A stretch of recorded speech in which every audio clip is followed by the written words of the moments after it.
Hello and welcome back to the originals, and today we have finally entered the iPad era. Now this series is all about considering the product at the time of release, not before, not after. But of course we can talk about the ramifications, we can talk about what elements are around that era to really create the product of that era and why decisions are made that way.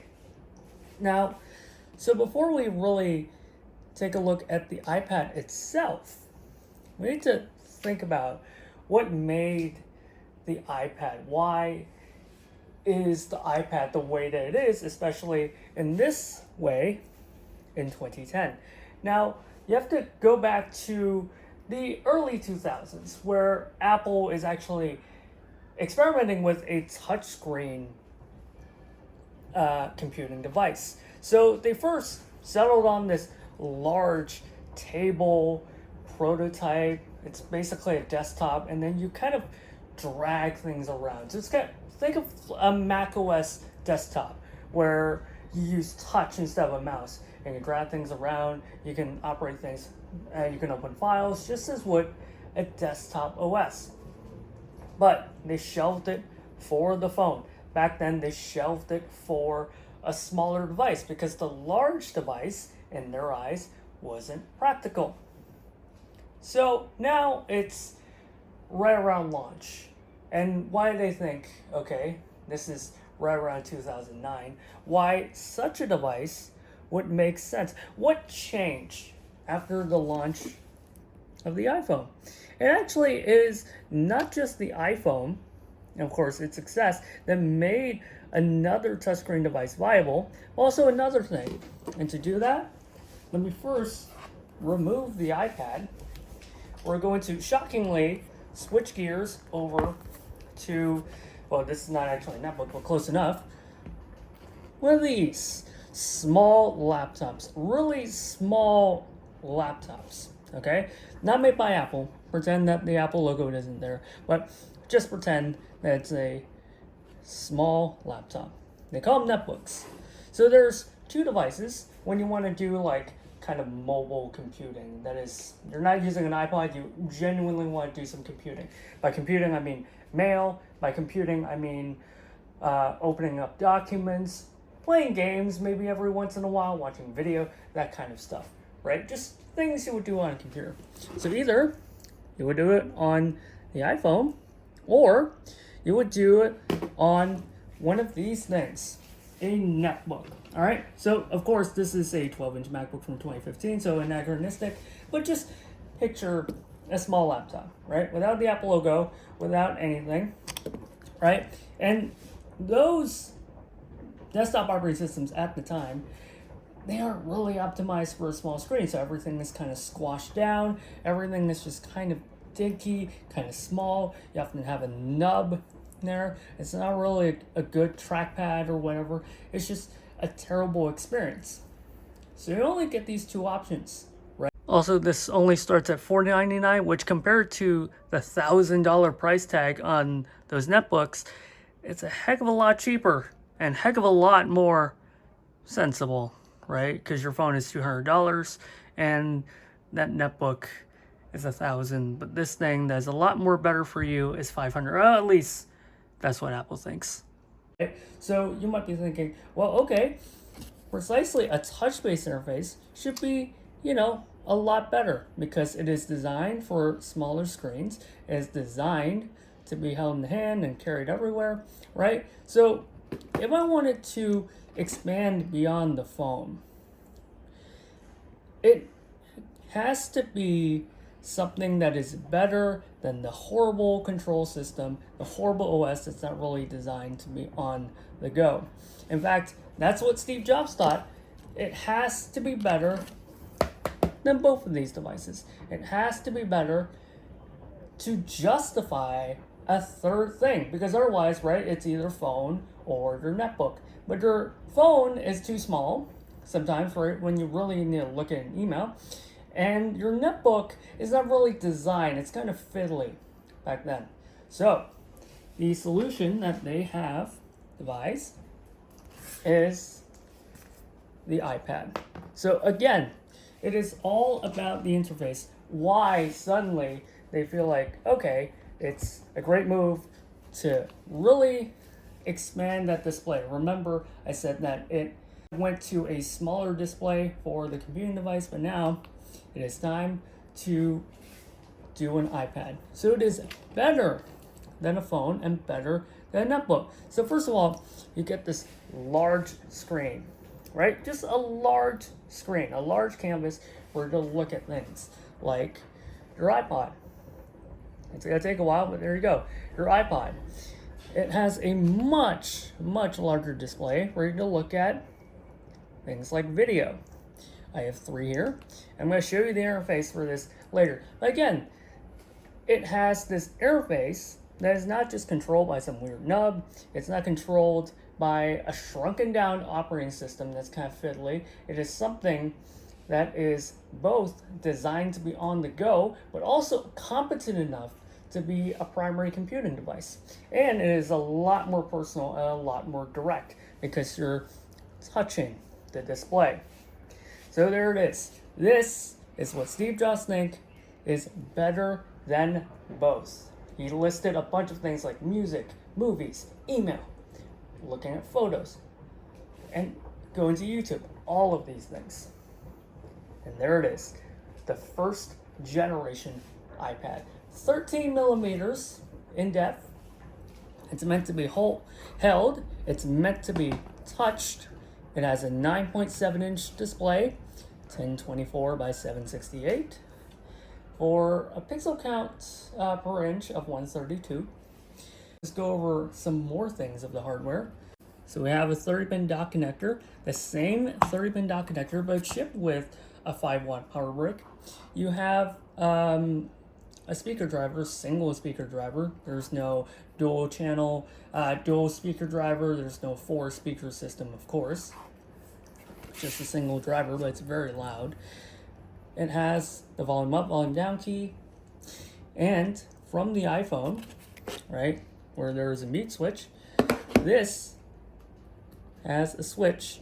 And of course, a massive buried lead at the time. It has the Apple A4 chip. Now, previously, Apple has worked with vendors like Samsung to kind of deliver its own ARM system on a chip. So you saw that in both the iPod Touch and the iPhone 3GS. But this one is truly the first ever, what we call these days, Apple Silicon. So it's a huge buried lead. They didn't really talk about, what does the A4 do? But it does enable 10 hours of battery life, which is kind of smoke and mirrors because it's the large size with the large battery that kind of makes the 10 hours of battery life possible. But again, it has the Apple A4 chip. It's a single core chip, and that's it. They're pretty loose on the details. They didn't really talk about the Apple Silicon. They're just saying that this chip exists. Now, of course, it's a massive foreshadowing, but at the time, there's really no Apple designed, at least with the Apple branding on it, that is in a product. This is an Apple in-house chip, the Apple A4. Single core, that's it. Sparks on it, all you have to know is the same architecture of these things, which is ARM. But other than that, that's it. There's nothing extra to talk about. So, and here it is. It's a chunkster. Okay, so let's take a quick look at the hardware. So there is no camera whatsoever. There's no camera here, and on the back, no camera either. So the very first iPad doesn't have a camera. Now, the iPhone does, but it's also a phone. The iPad here is really a computing device first, so they didn't really think of it as a bigger iPhone. They thought of it as a more touch-friendly netbook that uses a lot of the advantages of the iPhone. So let's bring the iPhone back here, right? So something like slide to unlock, right? So it doesn't activate now. The iPhone doesn't activate accidentally in your pocket. The iPad won't activate accidentally in a bag or a sleeve. So let's slide to unlock here. if I can even find the slider. And there you go, iOS 3. Back then it was still called iPhone OS. And this is actually a version specifically designed for the iPad. So, well, the iPhone got up to 3.1. 3.2 was made specifically for the iPad, and actually it carried on for iOS 4 as well. I will have a separate video on this. But this is quite a bit different. For a start, you can see that there's no background image, so you can't set a wallpaper on this iPhone 3G. Well, you can set a wallpaper on the iPad. In iOS 4, they'll bring that functionality to the phone. Another thing that the iPad can do is I actually will have to tilt it. It can go into landscape as well. So it is not just a bigger iPhone. It's really its own conception. It's really a third way device. But a lot of these features, it took a lot of good ideas from the phone, including the App Store. So really, it's a brand new interface paradigm. Now, this is a version designed specifically for the iPad. iPhone OS 3.2 is not available for the iPhone. It's only available for the iPad, the iPad exclusive version. So what is exclusive about the iPad having 3.2? Well, let's take a look, because it's all about the interface.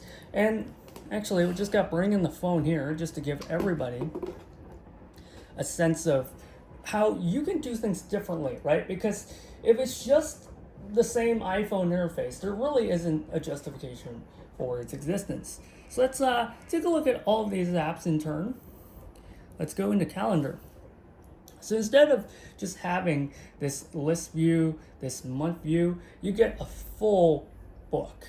And 3.2, specifically for the iPad, where Scott Forstall was described as magnitude more powerful. Why? Because now you get a full book. The complete interface redesign. 3.2 is not just for the iPad, but is designed for the iPad, just as iPad is designed to be that third device. So you can see an entire calendar, you have an events view, and you have a full timeline view. And of course, you can still tap between these week view, month view, list view. So let's tap an equivalent view, month view. Look at that. You can see all of your events, if I have any, which I technically have one today, November 1st. This isn't really an event, but you get the idea, right? A lot more powerful, and an interface for it to match. Now, well, iPhone OS has its own little touches on this skeuomorphic interface where it kind of resembles real life objects. On the iPad, it's basically supercharged. So watch what happens when I tap the next button. It flips over, and it continues to flip, and flip, and flip. So there you go. Fantastic interface. Just big, bold elements that is touch friendly, but also maximizing the screen real estate that you get with the 10-inch display, the 9.7-inch display. So that was a good look at Calendar. Let's see if anything in my contacts. Nothing. And let me see if I accidentally synced up any of my personal contacts on the iPhone. No. So I can show it to you. There you go. A full contacts book, right? You get a 2-panel design. And this is kind of the story for a lot of these iPad apps. You get a 2-panel design where the left side is the list view you get on the phone, and the right side is just the list view expanded.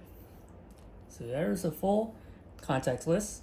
Let's see what we have here in the Notes app. So same story.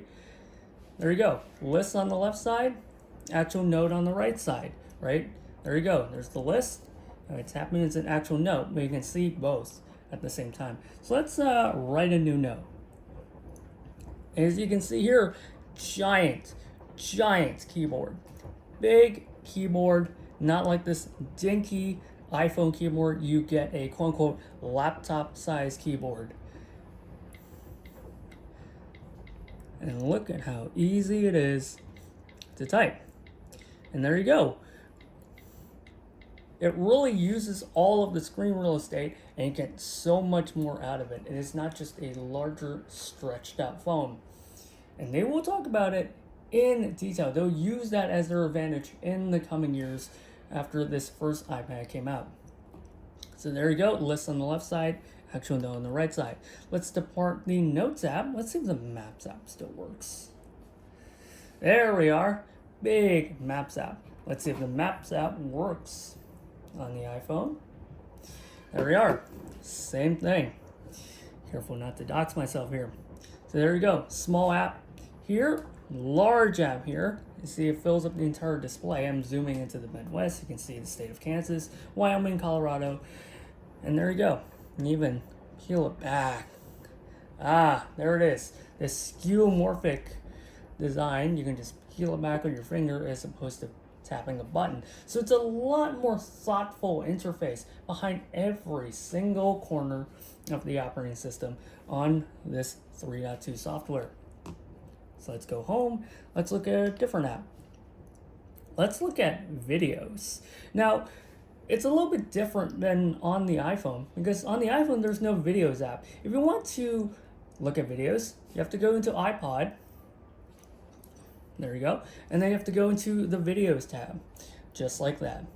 On the iPad, you get a dedicated videos app. Bam. And it has its own section. In fact, let me show you a video on the phone. Why? Because if I tap, it just plays. There are some special kind of this feature of this videos app. It's all in the interface. Once again, you get the 2-pane design, you get even more details. So it's not just a larger video app. It's been completely redesigned. Let's play it and see it So now we sweep have in. 3 phenomenal stores on the iPad. The iTunes Store, And by the way, it App only has a Store, single and speaker. now the iBook Store. We built the iPad All right. to run virtually We get the idea. So there you go, all of it. And you were wondering, well, they're kind of short on specs. You're kind of not telling us the specs. Well, it's because it's not really about the specs. It's about the third way.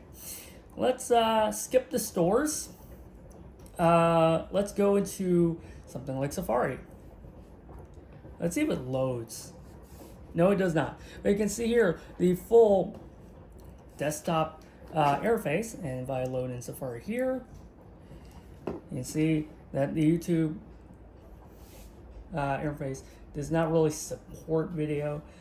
But you can see a smaller phone interface, a larger interface. You can just tap, hold the device in your hand and just tap. There you go, a lot more direct. So let's go to Mail. We don't have any email service, but again, you'll see a 2-pane design. Okay, we have a few photos, I think. Let's take a look at photos. Yes, I didn't import any photos, but these are just screenshots. I think, let's see, we have photos here.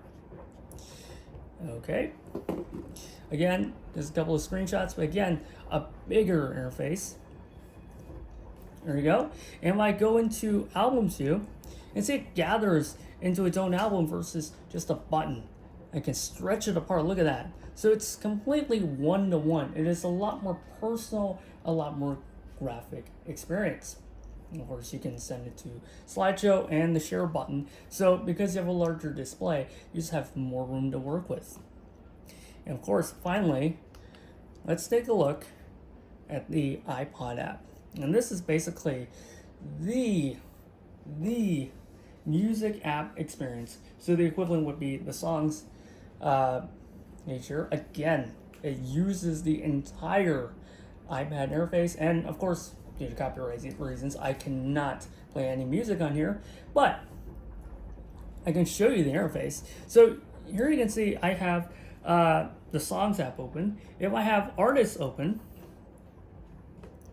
you can see here that not only do I get the names on the iPhone, but I also get the album art. I get even more information, so how many albums and songs, and of course I still have my playlist on the left. So this is, according to Steve Jobs, the closest thing to having your iTunes music library on the go. It's just to hold it like this and having this entire thing, and you can touch and interact with it. It's a really powerful way to look at things. So let's see if we can look into albums. All right, so we have the albums here. Let's turn over to albums. There you go. Big, beautiful album art. I can scroll through it. It is a wonderful way to look at it. And of course, right, genres. Again, album art instead of just... So again, it has a reason for being. It is a lot more direct, a lot more optimized for this kind of this milling tablet that you can take with you on the go, but also it does not waste any of the screen real estate. I have to keep hammering it home because, again, you have to remember this is 2010. They're trying to justify its existence. Okay, so do we have composers finally? So again, a list. You can see here the full list with the entire album art. So that's iPhone OS 3.2. It introduces a lot of different interfaces for the iPad itself. So you can see the 2-pane of basically all of these apps, but also a landscape view, which they'll add onto the iPhone with iPhone OS 3. So while here on the iPhone, if I turn it into landscape, you can see I'm kind of limited in that. If I go into the Notes app, not only does that keyboard not take up as much space on the display, but I also get a full laptop-sized keyboard. So that's really the iPad story, and really the story of this video. Alright, so please hit the like button, hit the subscribe button. I will keep making these, so you'll be the first one to be informed. And honestly, it's just a good time, right? Share it with a friend if you found this interesting. Alright, appreciate you. So, there. This is the iPad. And again, this is the third way. This is the proof of concept. Again, it's a little heavy. It's 13 millimeters, and it's quite a bit heavy. I think over a pound. Yes, I think it's 1.5 pounds. So it's decently heavy. For those of you not using imperial units, that's around 600 grams. So again, if they wanted something that is better than a laptop and better than a phone, they can take with you anywhere, it has to be, lighter. This is actually pretty decently heavy. So in the next iPad The Originals video, we're going to look at the iPad 2 and how it will get improved. Alright, thanks for watching.